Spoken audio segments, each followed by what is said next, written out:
네요. 네, 예. 그 양병국 본부장님께 질의하겠습니다. 네네. 가장 중요한 게 이제 진료죠. 예, 여러 가지 예. 중요한 것 중에 가장 중요한 게 진료인데, 네네. 일단은 병원 공개를 하면서 확진병원과 경유병원이 나오면서, 네네. 그러면 역학조사를 위해서 자기가 위험에 노출됐느냐 안 되느냐를 알기 위한 정보는 됐습니다. 네네. 불안정한 정보지만, 근데 어떤 병원에 가서 진료를 받아야 되느냐 한동안 혼란이 있었습니다. 네. 그런데 어제 외래 선별진료소, 네. 안심병원, 예. 거점병원, 집중치료병원 여러 가지 얘기가 나왔습니다. 일단 외래 선별진료소 간단하게 외래 선별진료소 정의 말씀해 주세요. 예, 하여튼 저희 정의라고 하기보다는 이러한 기관들에는 메르스로 의심되는 환자들을 안전하게 선별적으로 볼 수 있는 의료 시설이 갖춰졌다라고 그렇게 우리가 그 콜센터와 홈페이지를 통해서 안내하겠다 그랬는데, 그럼 외래 선별진료소는 어떤 조건을 외래 선별진료소로 정의했습니까? 간단하게 말씀해 주세요. 지금 기관별로 다 안내를 해야 되잖아요. 예, 아마 그래서 오늘 오후 1시에 그 부분에 대한 건 아마 공식적인 브리핑이 있을 걸로. 예, 알겠습니다. 아직도 1시, 2시 이렇게 말씀하시기 때문에 말씀드리는 겁니다. 외래 선별진료소는 환자가 맨 처음에 메르스인지 아닌지 접촉 기억력이 있을 때, 또 접촉 기억력이 없더라도 감기 유사한 증상이 있을 때 진료를 받으러 가는 거잖아요. 근데 네, 의원, 병원, 종합병원, 상급 종합병원, 보건소 상관없이 아무 데나 갔기 때문에 접촉이 된 거잖아요. 네네네. 그러면 외래 선별진료소는 격리가 분명히 된 곳을 해야 되고, 이게 의원급은 배제하고 병원, 종합병원을 한다든지 종별로도 분명히 구분을 해야 됩니다. 외래는 격리 진료실을 갖출 수가 없는 곳이잖아요. 그렇죠? 네네네. 그러면 병원 다니면서 격리 격리 외래를 받을 수 있는 곳을 외래 선별진료소로 했다. 그 다음에 전국적으로 몇 곳이다. 분명히 얘기하셔야 됩니다. 그리고 병원이 있죠. 병원을 지난 2월 6일 날 정부가 공식 발표도 없이 보도자료 딱 띄워놨습니다. 메르스 전담병원 해서 중앙거점병원, 권역거점병원, 지역거점병원 해가지고 중앙거점병원은 국립중앙의료원을 복지부가 지정했다. 전 병동을 비워서 메르스 환자를 전담하겠다. 이렇게 했습니다. 그러면 국립의료원은 그러면 지금 100% 비워서 지금 전담하고 있습니까? 그렇지 않고요. 그러면 현황 어떻게 돼 있어요? 간단히 말씀해 주세요. 예, 몇 퍼센트 지금 보고 있어요? 병원 전체 병상 중에.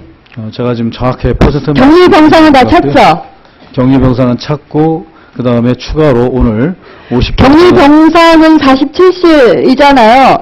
전체적으로 전국적으로는 47실인데 국립중앙의료원은 1인 시기줄 50일밖에 안 됐잖아요. 네네네. 병동으로는 14개인데. 예, 그렇습니다. 그러면 추가로 뭐 어떻게 했는지, 나머지 병상을 어떻게 이용하고 있는지, 국가지정 입원치료 병상이면서 중앙국립의료원도 지금 병실이 음압병실 기준으로 어떻게 돼 있는지 파악도 안 돼 있고, 본부장의 문제가 아니고 복지부가 판단이 돼 있어야 지역에 안내도 하고 실시간으로 공유할 거 아닙니까? 또 하나 말씀드릴게요.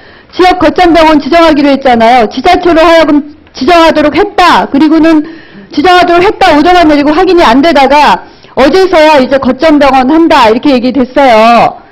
근데 정부가 발표한다고 지자체가 지정한다고 되는 게 아니고 전국적으로 실시간으로 음압병상이 어떻게 돼 있는지 공유를 해야 되잖아요. 그 정보가 지금 공유돼 있습니까? 아직도 공유 안 돼 있는 것으로 알고 있어요. 의원님 공유가 되어 있습니다. 공유가 되어 있다고요? 그런데 왜 아직도 우왕좌왕하는 겁니까? 정확하게 실시간으로 공유 안 돼 있는 것으로 알고 있어요. 네, 하여튼 일선까지 좀 전파되는데 그 부분은 더 중앙의료원에 예를 들면 14병상인데 5실이고 이런 정도 국가지정 입원치료 병상 17개소는 돼 있죠. 근데 전국적으로 대한병원의 음압병상은 더 많잖아요. 훨씬 더 많잖아요. 많지만 이미 다른 환자로 차 있으니까 실시간으로 이용할 수 있는 병상이 몇 군데가 되어 있는지를 복지부나 질병관리본부가 분명히 갖고 있어야 응급으로 음압병상을 이용할 수가 있잖아요. 마지막 당부 드립니다. 질문해서 답변을 정확하게 받는 게 중요한 게 아니고요. 외래 선별진료소 분명히 의원급 병원급 종합병원, 상급종합병원 중에 의원급은 사실 할 수 없는 일이기 때문에 병원 이상으로 격리시설 갖춘 외래 선별진료소가 전국에 몇 곳이고 정확히 어딘지 다시 발표하시고요.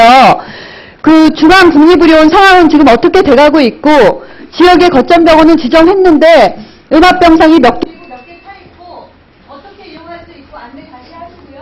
집중치료병원 5개 지정하셨는데 집중치료병원은 그 사망에 이를 수 있는 환자들을 치료하는 곳이잖아요. 근데 마지막에 그곳조차도 병상이 없을 수가 있습니다. 그럴 때 어떻게 할 것인지 그런 거 명확히 파악하시고요. 실시간으로 의료기관 내에서는 반드시 공유하셔야 됩니다. 그리고 국민에게도 안내할 것은 안내 다시 하셔야 되고요. 예, 이상입니다. 예, 뭐 답변 들으실 필요 없어요? 예.